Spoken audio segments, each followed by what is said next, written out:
Y ahí está. Y déjenme compartir las láminas.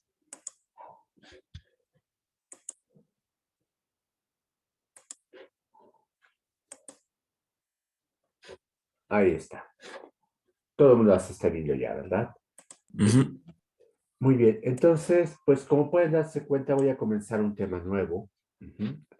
Déjenme acomodar bien mi laptop porque creo que el sonido está un poco disparejo, ¿no? Ahora sí, estoy más cerca del micrófono, debe sonar mejor. Bien. Bueno, el tema que vamos a comenzar es el último del curso, lo cual pues es una buena noticia, quiere decir que estamos concluyendo, bueno, estamos concluyendo a tiempo, creo que sin problemas. Y el tema que nos falta por ver es otros modelos computacionales. Este es un tema que aparece en algunos de los textos de autómatas y lenguajes formales, pero no es tan común. Y la importancia de este tema radica en que vamos a ver cómo distintas visiones de lo que es la computación son matemáticamente equivalentes. Eso creo que es importante para una materia como esta. Y además es una especie de introducción teórica a lo que van a ver en su curso de compiladores, lo cual pues creo que tampoco es tan malo, ¿no? Bien, entonces empiezo. Eh, Recuerden que un poco al principio del curso había hablado de que parte de la teoría de la computación había surgido de la idea de formalizar la noción de procedimiento efectivo o calculabilidad efectiva, que este es un problema que se planteó Hilbert, un matemático puro. Él lo que quería resolver era la pregunta del problema de la decisión. Recuerden que era saber si una fórmula de cálculo de predicados era o no válida. Y para eso quería, y para poder responder esto, quería utilizar un procedimiento efectivo, es decir, una receta de cocina, sin términos muy informales, que nos dijera cómo resolver el problema. Uh-huh. eh, y bueno, lo que surgió de aquí, de la solución de esta pregunta, fueron distintos formalismos que trataban de contestar el hecho de que si era posible tener un procedimiento efectivo para resolver el problema. Uh-huh. Y estos formalismos, como el cálculo lambda, las gramáticas formales, las máquinas de Turing, resultaron ser matemáticamente equivalentes, lo cual dio bastante solidez a la idea de que se había encontrado una definición adecuada o definiciones adecuadas de la noción de calculabilidad efectiva. Uh-huh. Bien. Ahora, a partir de esa equivalencia surgió también la idea de que entonces pues estaba capturando una noción intuitiva que matemáticamente tenía distintas expresiones y esto pues podía verse de la siguiente manera. Podemos pensar que tomamos una de estas nociones equivalentes, por ejemplo, la máquina de Turing, y podemos definir calculabilidad efectiva como la calculabilidad por medio de una máquina de Turing o por medio del cálculo lambda, o por medio de las gramáticas formales. Y esta afirmación se conoce como la tesis de Church-Turing. Uh-huh. ¿Por qué la tesis de Church-Turing? Porque Church fue el primero que propuso esta tesis, en cierta forma, a partir de su definición del cálculo lambda. Turing a los pocos meses produjo la suya de manera independiente porque no conocía el trabajo de Church. Un alumno de Church fue el que designó la tesis por primera vez como tesis de Church-Turing, porque vio que, por un lado, el formalismo de las máquinas de Turing capturó inmediatamente la atención de todo el mundo, mientras que el de Church, aunque es igual, matemáticamente es equivalente, no es tan claro que estemos capturando todas las ideas de calculabilidad efectiva, mientras que las máquinas de Turing, pues es muy obvio que sí es así, porque estamos la obligación de desmenuzar un procedimiento efectivo de sus operaciones más elementales y además tenemos la obligación de hacerlo con manipulaciones simbólicas, que es una buena parte de lo que nos había pedido Hilbert en su programa, ¿no? Entonces, digamos que con las dos cosas quedó definida la idea y como Church la formuló por primera vez, entonces Klein le puso así, tesis de Church-Turing. Uh-huh. Ahora, quiere decir esto que esa es la noción de calculabilidad efectiva que tenemos que adoptar todos. Y la respuesta es que eso depende, por supuesto. En realidad, esta noción tiene supuestos matemáticos, físicos, etcétera, que no necesariamente están fuera de controversia. Digamos que todos los computadores ahora, o casi todos los computadores, dicen, claro, la calculabilidad efectiva se define por medio de máquinas de Turing, pero uno podría decir, y bueno, y si hay mecanismos que hacen otras cosas que no hace una máquina de Turing, y durante muchos años estuvo debatiendo esto hasta que hace unos, pues yo creo que unos 10, 12 años, por un lado Wilfred Sieg, que es un filósofo y historiador de las matemáticas, y por otro lado eh, Gurevich, que es un computólogo que viene de la lógica, por su cuenta nociones de calculabilidad efectiva que no son una tesis en el sentido de que no requiere que uno acepte por medio de un dogma de fe si efectivamente o no esa es la calculabilidad efectiva, sino que están formados de una manera que nos dicen si aceptan ese tipo de mecanismos, se sigue la tesis de Church-Turing. Si no los aceptan, no se sigue la tesis. Y lo que hacen es dejar en claro qué cosas están contenidas en eso, los supuestos que están contenidos en esta tesis, ¿no? De hecho, el artículo de Wilfred Sieg sobre el tema se llama Church Without Dogma, que es un juego de palabras en el sentido de que no necesitamos un dogma para creer en la tesis de Church-Turing, y al mismo tiempo es pues la idea de que pues, la idea de la tesis de Church, o sea, la parte de Church como iglesia, como dogma, y la parte de Church como el matemático que formuló por primera vez esta noción. Lo que hizo sí que es el trabajo que conozco mejor, el de Gurevich lo conozco superficialmente, lo confieso. Sí, estuve aquí un par de veces en la UNAM, al menos para hablarnos de este tema y otros similares. Y y lo que hizo SIG fue axiomatizar la noción de calculabilidad efectiva. Y los dos axiomas centrales son los axiomas que nos dicen que si consideramos que la información se puede guardar solo por medios discretos, es decir, ustedes tienen una sección de la cinta y no pueden meter una cantidad infinita en esa sección de la cinta, por un lado, y por el otro lado tampoco pueden tener la posibilidad de desplazarse de un lado a otro del universo en tiempo instantáneo, entonces se sigue la tesis de Charles Turing. Si esas dos cosas son posibles, entonces sería posible también tener un mecanismo más poderoso que una máquina de Turing. El que esto sea posible o no en la realidad, por supuesto, no es un tema eh, matemático, no es un tema de la computación, no es un tema filosófico tampoco, sino es algo que está abierto y que son los físicos los que algún día nos dirán, ¿se puede o no se puede? La sospecha es que no, pero pues no sabemos. El fenómeno de entrelazamiento, por ejemplo, en mecánica cuántica, bajo ciertas interpretaciones y condiciones, podría violar uno de estos axiomas. Pero lo que nos queda claro es que mientras no se pueda aprovechar a fondo este mecanismo, no estamos ante mecanismos más poderosos que una máquina de Turing. Y entonces, por lo que podemos pensar es que todo lo que tenemos a la mano es reductible a máquinas de Turing, sin descartar que en el futuro haya otras cosas. Bien, bueno, ahora termino con esta introducción histórica y un poco filosófica y entro a la parte de computabilidad propiamente dicha.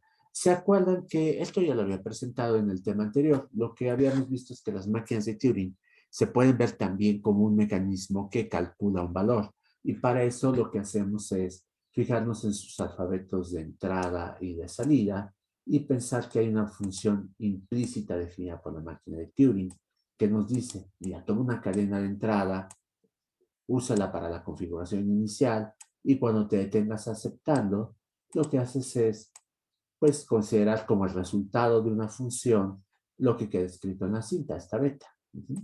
Ahí está, esa es la función implícita de una máquina de Turing. Habíamos dicho que se puede definir, que esta definición es muy práctica, tiene la desventaja de que la función definida de esta manera no tiene por qué ser total, y además que no es que a veces sea total y a veces no, o más bien siempre sea total y salvo casos patológicos, vimos que el mecanismo mismo nos permite definir funciones no totales. Entonces son una parte de la computación de funciones no totales.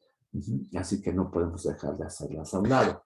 Y lo que vimos también es que podemos clasificar ahora funciones dependiendo de si estas funciones eran o no funciones definibles por medio de una máquina de Turing, en ese caso eran funciones Turing computables, Y si la máquina de Turing en cuestión además tenía la virtud de ser total, es decir, que siempre se detenía, estábamos ante funciones computables a secas. Uh-huh. Ahora, es muy frecuente que lo que hacen los matemáticos y lo que vamos a hacer nosotros como computólogos es referirnos a las funciones como funciones que calculan números naturales y no cadenas. ¿Por qué razón? Porque pues los números naturales son un objeto matemático mucho más tradicional, por supuesto. Además, los podemos manipular, son matemáticamente un objeto también bastante bien entendido. Y lo único que necesitamos hacer entonces para referirnos a números naturales es encontrar una convención que nos permita referirnos a, o más bien traducir cadenas a números naturales. La convención más sencilla, y es la que yo voy a usar en lo sucesivo, es referirme a el número natural que corresponde al orden que ocupa una cadena en el orden lexicográfico, a la posición, perdón, que ocupa una cadena en el orden lexicográfico. Esa es la convención más usual, ¿no? Pero pueden pensarse muchas otras, por supuesto. Bien. Entonces, empiezo con el primer mecanismo o primer formalismo que no fue definido ni por Church, ni por Turing, sino que es obra de, sobre todo, Kurt Gödel, con ideas que ya venían circulando antes, formuladas parcialmente por Emily Noether y por Brandt, un lógico. Gödel era muy generoso y le atribuyó sobre todo a Brandt más ideas de las que realmente son suyas, porque, o bueno, eso es lo que creemos. Brandt murió muy joven y varios años después Gödel dijo, es que algunas de estas ideas me las sugirió Brandt en una carta. Y pues lo que se tiene de correspondencia de Gödel, que es bastante, la gente solía ser muy ordenada con su correo en aquella época, tenía archivos bastante ordenados de trabajo. Lo que se sabe, la única carta que se encontró sobre el tema, una sola carta, es que Brand no le sugirió lo que Gödel dijo. Lo que le sugirió son ideas bastante más sencillas. Entonces, creo que será justo atribuirle esto más a Gödel. La idea de las funciones recursivas MI es muy simple. Lo que hacen es presentarnos funciones como mecanismos matemáticos en números naturales. Entonces, eso es un terreno totalmente aritmético. No parece que estemos en la computación, sino en la aritmética. Y, y lo que hacen es generalizar operaciones que ustedes ya conocen, que son las operaciones de cero, sucesor, etcétera, etcétera, etcétera. Y la composición entre funciones. Entonces, es básicamente eso lo que hay en funciones recursivas MI, pero esto nos permite tener un mecanismo tan poderoso como las máquinas de Turing. Entonces, voy a empezar a definirlas y lo que vamos a tener entonces son funciones que van de eneadas de números naturales, en general, vean, aquí tengo esto, a números naturales, es decir, toman ciertos números naturales y nos dan por resultado un número natural.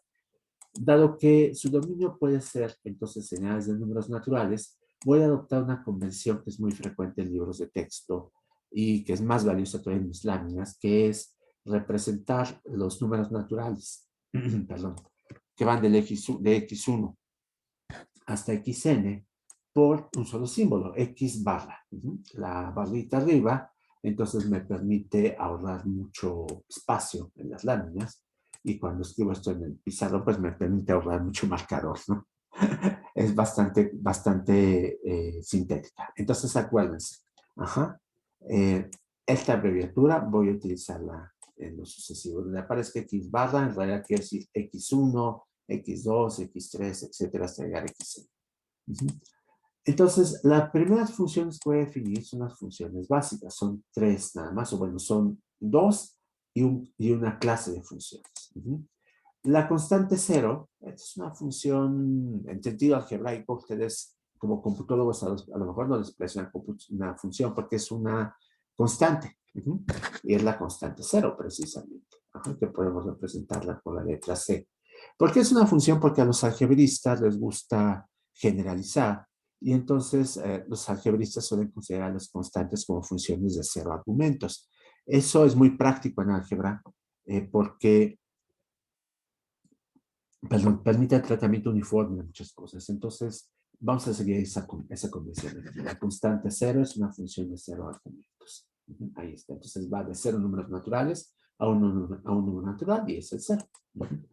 La función sucesor es una función que toma un solo número natural y nos regresa otro número natural, que es el sucesor de este, ¿no? Entonces podemos verla así.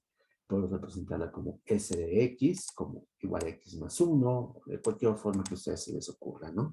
Aquí, como no estamos pensando en cintas ni nada de eso, pues la representación concreta es irrelevante, ¿no? Podemos quedarnos en eso con S de X que ustedes entienden como sucesor. Las proyecciones son funciones que toman eneadas de números naturales y nos regresan uno solo, y funcionan así, vean. Las denoto con la letra pi. El número n va como superíndice y nos indica el número de argumentos que toma la función. Y el número k, que va como subíndice, nos dice con cuál de estos números nos quedamos. Entonces es una función que lo que hace es que le damos una colección finita de números naturales y nos regresa uno. ¿Cuál? El késimo de ellos. Ahí está. Entonces, pues son también bastante sencillas. Entonces, estas son las tres funciones primitivas de las funciones recursivas MI y suelen llamarse así, funciones primitivas. Bien. Ahora, pueden hacer cosas más interesantes que esto, por supuesto, ¿no? Porque estas funciones, pues como se dan cuenta, no parecen hacer mucho. Para esto lo que vamos a hacer es utilizar un mecanismo que nos permite crear funciones nuevas a partir de funciones ya existentes. Y este mecanismo es el mecanismo de composición de funciones. Ustedes ya han utilizado en cursos previos, en álgebra superior. Se pasan, no me acuerdo cuántos días o durante semanas del curso definiendo lo que es la composición de funciones. Aquí lo que vamos a hacer simplemente es generalizar esa definición de álgebra superior. La generalización consiste en lo siguiente, vean. Yo parto de una función f que toma k argumentos y me regresa un número natural, y de una colección de k funciones g que toman n argumentos y me regresan un número natural. Y entonces defino la función f compuesta con g1 hasta gk como una función que toma n argumentos y que se define así. Vean, ustedes me dan n argumentos, son estos x representados por x barra, x1, x2, etc. Le damos a cada una de estas g esos mismos argumentos, es decir, g1 de x1 hasta xn, g2 de g1 de x1 hasta xn, etc. Y como son k funciones, me regresan k números naturales, ¿se dan cuenta? Y esos k números naturales son los argumentos de la función f. Entonces, así tengo definida la función, la composición de funciones y es más general que su curso de álgebra porque en lugar de componer una función con otra, compongo una función con un conjunto de funciones. Esto es un poco abstracto. Déjenme ver si les puedo presentar un ejemplo. Debo tener aquí uno. No traigo ninguno. Bueno, vamos a ver recursión primitiva y ahí sí ya traigo un ejemplo concreto. Bien. El otro mecanismo que tenemos, son tres en total para crear funciones nuevas. El otro que tenemos se llama recursión primitiva. Se llama recursión primitiva pues porque es la recursión más básica de todas y lo que hace es crear nuevas funciones a partir de funciones ya existentes.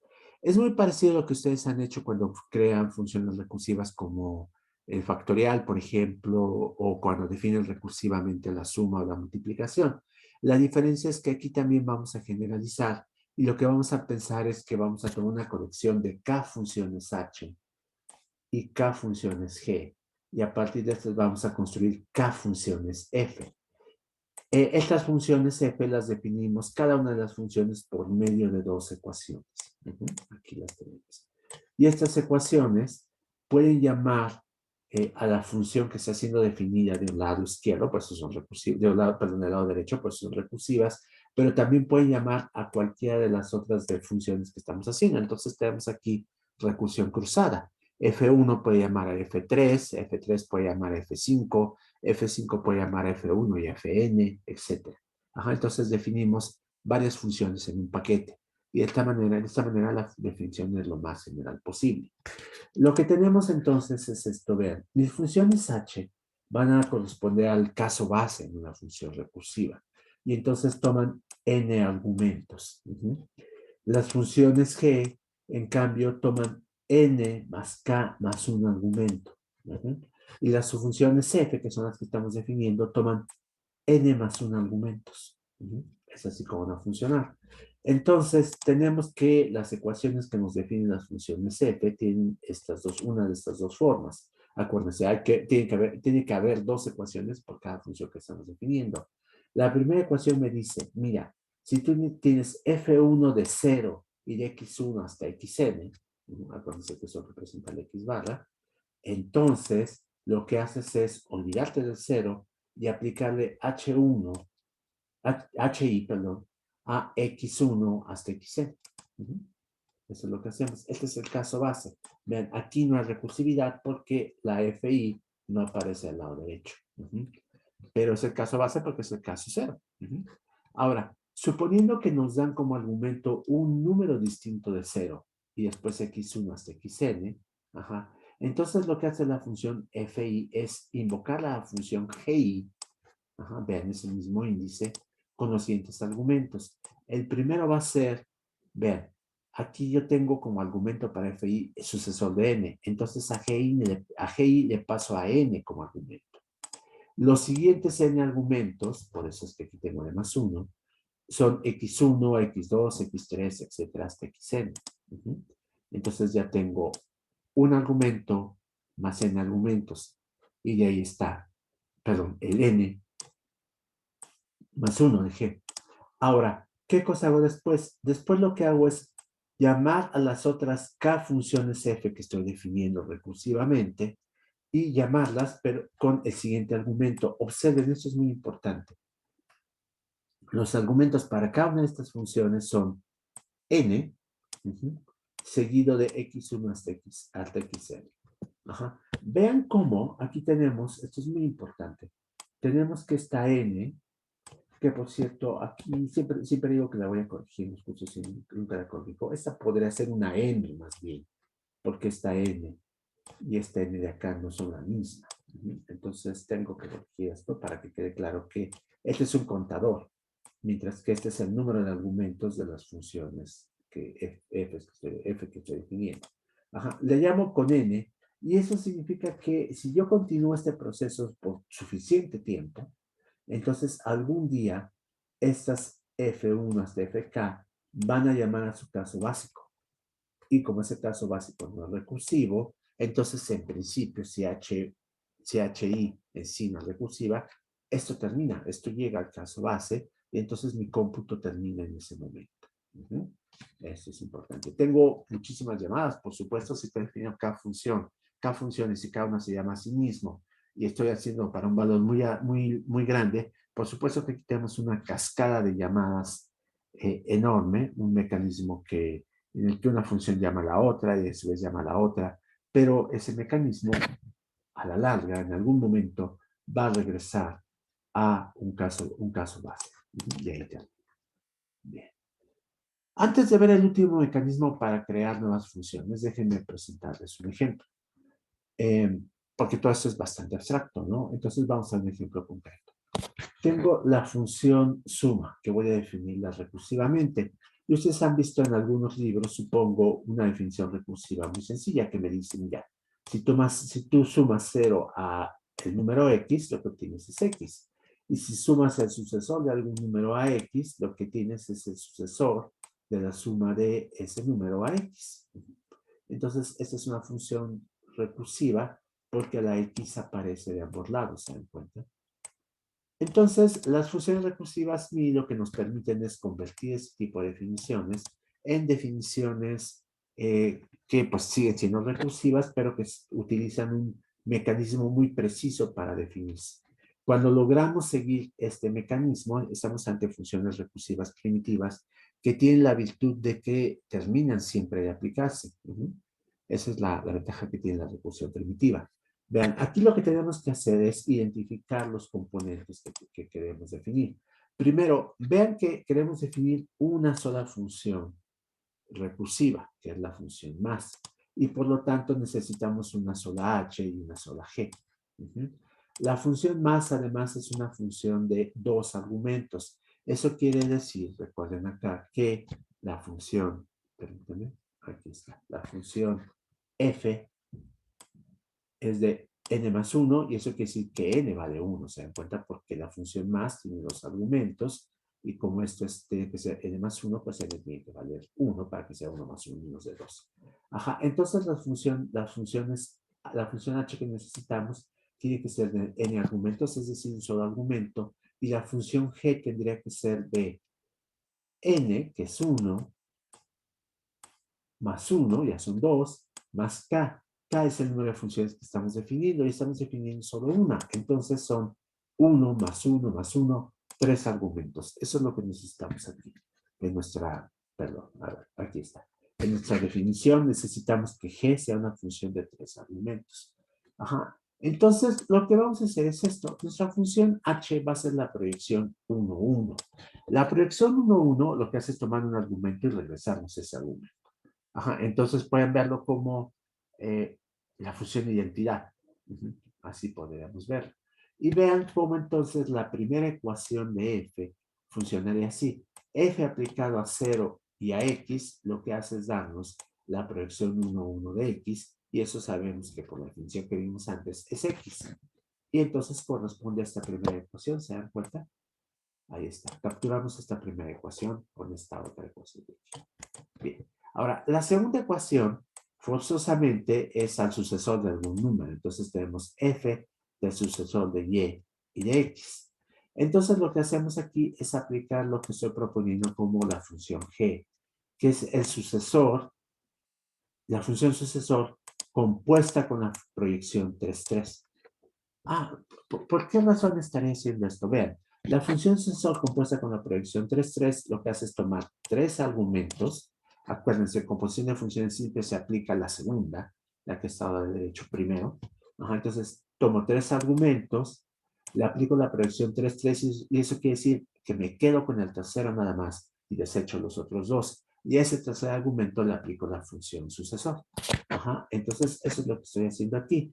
La proyección 3, 3 toma estos 3 argumentos y le aplica sucesor. Aquí a lo mejor convendría, permítanme, que presentara la definición abstracta al lado de la definición concreta, para que se aprecie bien cómo estoy haciendo esto. Permítanme un momento. Dejo de compartir.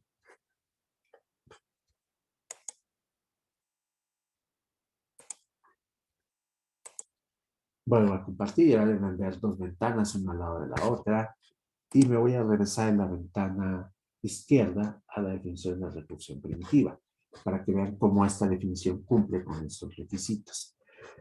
Entonces quedamos que necesitamos, pues estamos definiendo una sola función, entonces k es igual a 1, esa función tiene dos argumentos y eso hace que n sea igual a 1. Y aquí entonces la función h tiene que tener un argumento, y ese es el caso, la proyección no tiene argumento, la función g tiene que tener 3, es n más 1 más 1. Y entonces aquí está, es una función con 3 argumentos. La función f, entonces, que estoy definiendo, que es la suma, lo que hace es aplicarle h a x. Cuando el primer argumento es 0, le aplica h, en este caso la proyección 1, 1, al segundo argumento. Ahí está. Corresponde a esto de acá. Y la siguiente ecuación me dice, mira, si tienes un número que es el sucesor de otro, lo que haces es aplicar lo siguiente, aplicas g a n, en este caso n es y, ¿se dan cuenta? Ajá. Luego tomas los segundos argumentos, en este caso pues es uno solo, que es esta x, y tomas finalmente como siguiente argumento, los siguientes argumentos, todas las f's, es una sola f la que estoy definiendo, aplicas ahora no al sucesor de y, sino a x. Y hago esto. Ajá. Ahora, vean cómo, como la función que estoy definiendo es la función más, esta f pues es el signo de más en realidad. Y entonces estamos diciendo que más de 0 y x es igual a x, y más del sucesor de y x es el sucesor. Vean, aquí la proyección 3, 3 me dice, estos olvídalos, no te van a hacer falta, quédate con la suma de y x, que es precisamente lo que tenemos aquí. Entonces, lo que hice fue simplemente traducir esta definición intuitiva algebraica de la función más definida recursivamente a la notación de las funciones recursivas mi, que es una notación más abstracta, más general y que por lo mismo es muy elegante. Ajá, y ahí está hecha esa traducción. Me detengo ahora y pregunto, ¿comentarios, dudas? Profesor, yo nada más tengo duda de en dónde podemos encontrar estas láminas. ¿Están en el Classroom o...? Estas láminas están en el Classroom, sí. Sí, sí, sí, es el tema. Ah, ok. Sí, sí, es el tema 4. Es que a lo mejor no, se perdió un poco el comentario que hice al principio. Este es un tema nuevo, entonces vea las láminas que se llaman TC4, TC-4, y aquí viene todo este material. Si quieres una presentación un poco distinta de esto, el Coursera trae algo al respecto. Nada más que el Coursera no desarrolla todo el tema completo, nada más señala algunas ideas y no hace todo el desarrollo de las funciones recursivas ni, pero ahí está. Y una presentación totalmente distinta es la que aparece en el temario, referida como, a ver, déjenme ver. Aquí está Computability Theory de Barry Cooper, que es un libro que está en la biblioteca de la facultad. Eh, Sé que se puede conseguir en internet, ya sea con editorial o en estos sitios que circulan libros digitalizados. Entonces, esa es una presentación muy distinta, es mucho más detallada que la que yo hago aquí, pero es para un curso, eh, pues que Cooper concibe como un curso para semestres avanzados de matemáticas o de los primeros semestres del posgrado. Pero aparece una versión más simple en el de Coursera, Automata Computability. No sé si eso contesta tu pregunta. De acuerdo. Ah, sí, ya las encontré igual. Así. Gracias. Ah, bien, perfecto. Entonces ahí está. ¿Algún otro comentario o pregunta? ¿No? Bien, entonces permítanme regresar. Creo que puedo mantener datos, están suficientemente legibles, ¿verdad? O no, a lo mejor no, si están en una pantalla muy pequeña puede ser que no. Déjenme quedarme entonces con un solo conjunto de láminas eh, para que sean de un tamaño mayor. Ahí están. Ahora sí. Recuerden que me había faltado definir un mecanismo más para las funciones recursivas MI.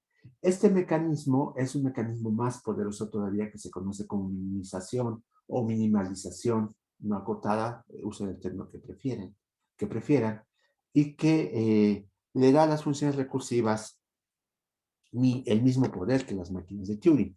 Recursión primitiva no tiene el poder computacional de las máquinas de Turing.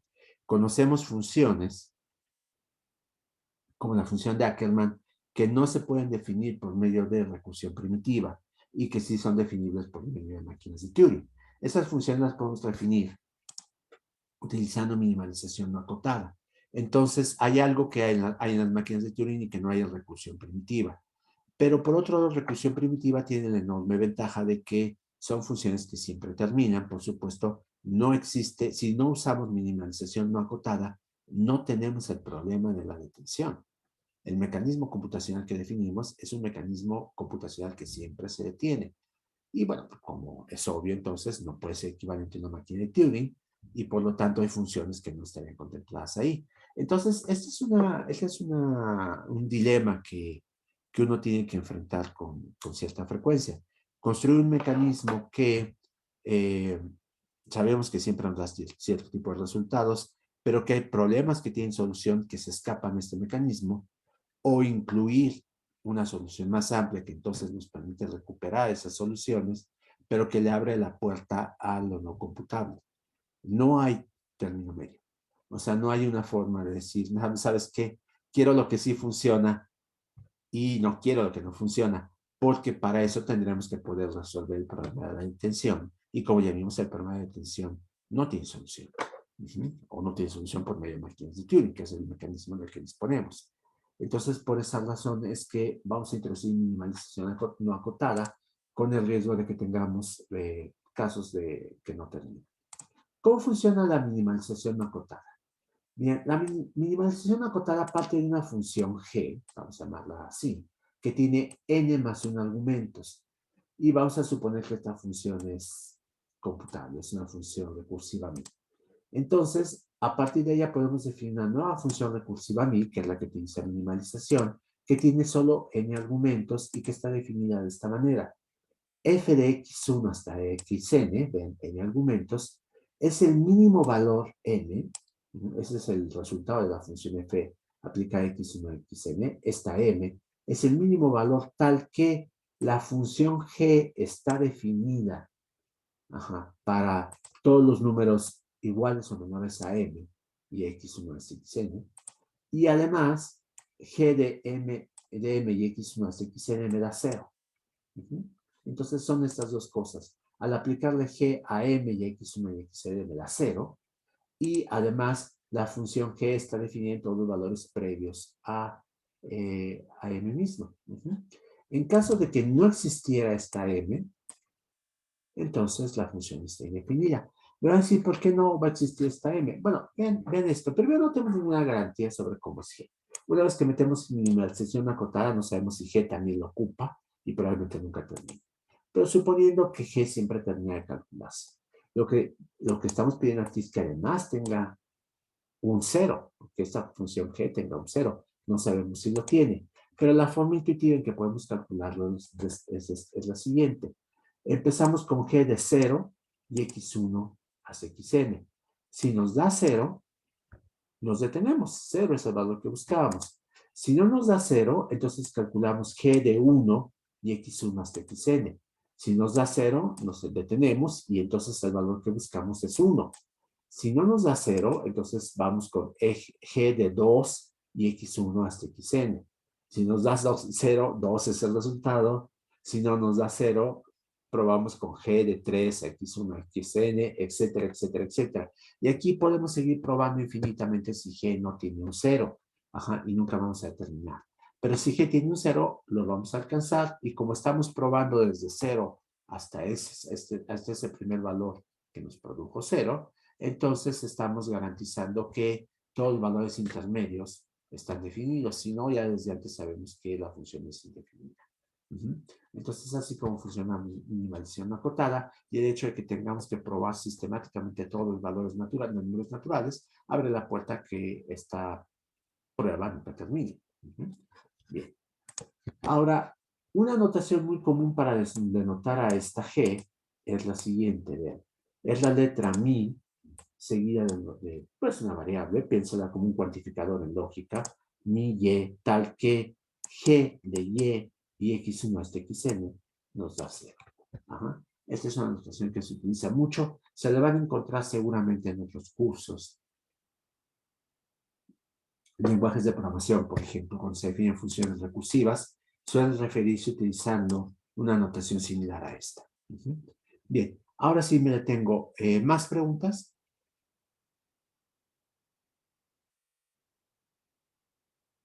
¿No? Bien, bueno, pues les pediría que repasaran estas 9 láminas, no son muchas, pero son bastante densas. Entonces vale la pena que se detengan a verlas con cuidado y si hay dudas me pregunten en la próxima clase. Entonces, por lo pronto voy a terminar. Permítanme. Ahí está, ya terminé. Y voy a dejar de grabar.